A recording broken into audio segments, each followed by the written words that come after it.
Bismillahirrahmanirrahim. Assalamualaikum warahmatullahi taala wabarakatuh. Datuk Seri Presiden, Datuk Joe dan semua yang hadir ini. Save the best for the last.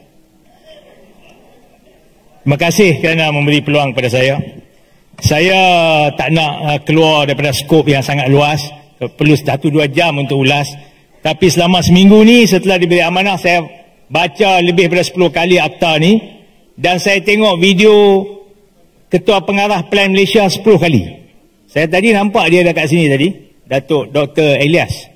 Terima kasih kerana bagi taklimat kepada kami. Tetapi banyak benda yang Datuk cakap tu tak betul. Mengikut akta tu tak betul.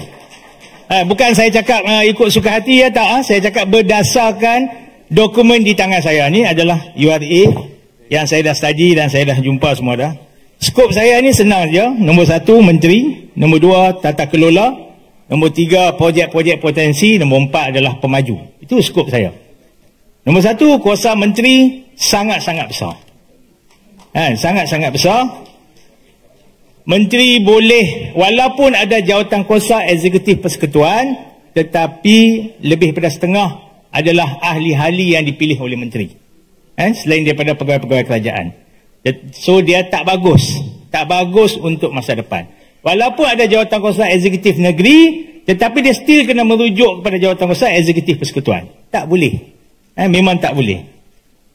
Saya rujuk kepada muka surat 24 siapa yang ada akta tu. Saya memang minta bagi masa lebih sikit je. Taklah sikit banyak pun kan. Kuasa-kuasa menteri ni adalah dia boleh saja mengarahkan memilih pemaju. Saya cukup heran bila projek-projek kerajaan ini kita nak pilih kontraktor atau pemaju cukup susah. Dan kalaulah projek-projek kerajaan ni kita pilih pemaju, kena melalui UKAS. Pasal ini melibatkan duit swasta dan tanah kerajaan. Bukan duit DE. Tetapi dalam hal ini, menteri memilih pemaju. Tak boleh. Dia akan mengakibatkan benda yang bermasalah di masa hadapan. Tidak boleh suka-suka hati memilih pemaju. Dan juga menteri juga menentukan insentif kepada pemaju. Apa yang pemaju itu akan dapat? Mungkin tax reduction, mungkin density yang berlebihan. Contohnya di Pulau Pinang ada 1 ekar tanah boleh buat 1000 rumah. Boleh. Dan kuasa ini akan diambil alih oleh menteri dengan insentif itu. Tak boleh memberikan kuasa yang terlalu besar kepada satu jawatan kuasa yang dipengerusikan oleh menteri, yang mana ahlinya lebih daripada setengah dipilih oleh menteri. Dan seterusnya saya nak pergi kepada tata kelola. Antara perkara yang perlu diperlukan oleh pemaju ini buat adalah dia perlu melantik seorang jurutera profesional dengan perakuan amalan seperti saya untuk menilai bangunan itu secara visual. Dengan tengok dan saya kena beritahu, oh bangunan ni dah tak selamat. Bangunan ni saya boleh buat. Tak boleh. Saya jurutera profesional lebih 25 tahun. Saya bolehlah tengok macam tu, saya boleh buat report lebih kurang. Tapi tak boleh guna laporan visual untuk menentukan bangunan itu selamat atau tak. Mesti kena buat testing. Tak boleh simply pergi kata visual. Mungkin saya nampak buruk, tetapi dia masih selamat. So itu tak betul. Dan ini tertulis dalam akta. Bukan saya cakap syok-syok ni. Bukan cakap syok ni. Saya tengok ni benda yang tertulis dalam akta, bahawa secara visual. Dan seterusnya, projek potensi lah. Yang ni saya sebut last, yang tu best. Pasal tu saya sebut last. Dalam akta ini tertulis bahawa tapak warisan tidak boleh diganggu. Tetapi tidak tertulis bahawa tanah wakaf tidak boleh diganggu. Tidak tertulis. Walaupun Ketua Pengarah Plan Malaysia bercakap dalam taklimat dia, kata tanah wakaf, tanah reserve Melayu kita tak ganggu, tetapi dalam akta tak tertulis. Bila tak tertulis, itu bahaya. Kena tulis. Dan dalam akta ini tertulis bahawa Pemaju boleh menentukan bahawa satu-satu tapak itu atau bangunan itu adalah bangunan kacau ganggu. Dan mengikut Akta 171, walaupun skop dia luas, bangunan kacau ganggu juga boleh jadi masjid, surau atau kuil atau tokong. Di Pulau Pinang kita ada jalan, ada hotel, ada masjid, tak ada orang Melayu. Kacau ganggu atau tak? Kacau ganggu atau tak? Kita kena tahu. Kita nak make sure semua baik. Ni saya bukan cakap pasal masjid saja ni, termasuklah tokong atau apa ni.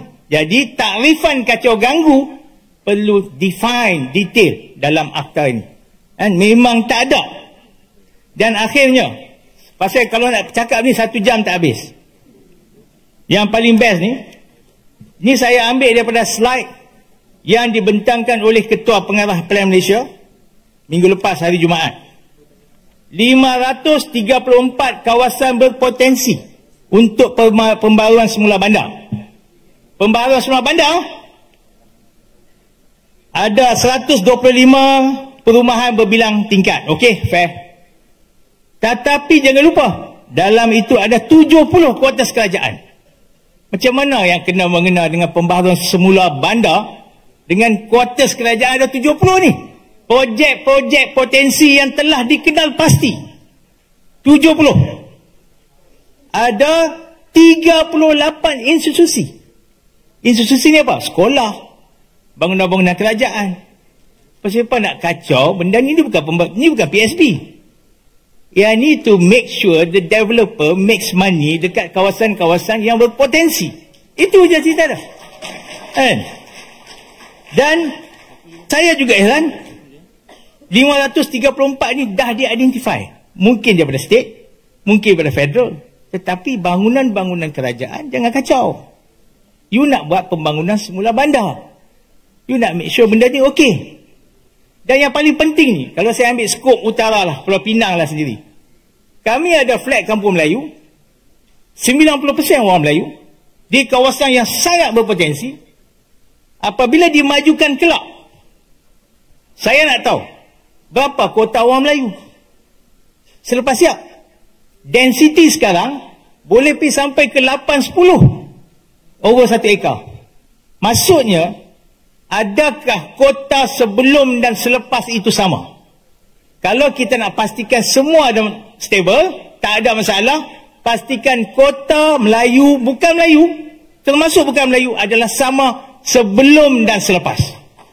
Ini termasuk di Pulau Pinang. Ada tempat yang kawasan Cina 90%, no problem, maintain 90%. Tetapi kalau kawasan bandar di town yang ada 90% orang Melayu, selepas dibangunkan, bolehkah pastikan 90% orang Melayu masih ada? Finally, Dr. Elias juga bercakap ni. Dr. Elias, saya akan sebut dia pasal dia yang buat ni, kan? Minta maaf lah doktor, saya nampak tadi doktor ada kat sini ni. Dia kata, bagus, terima kasih doktor, bagus. Apa yang cakap tu betul, bagus. Ini kita nak bincang ni, kita nak tambah baik. Kita bukan nak tolak, kita nak tambah baik. Orang-orang Melayu akan dikekalkan di sana. Siapa yang ada dikekalkan. Tetapi dalam akta tertulis, mereka mempunyai pilihan. Tak semestinya mereka nak duduk sana balik.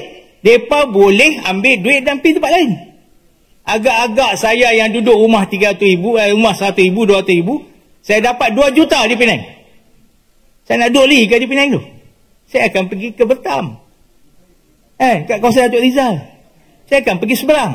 Jadi demografi politik akan berubah.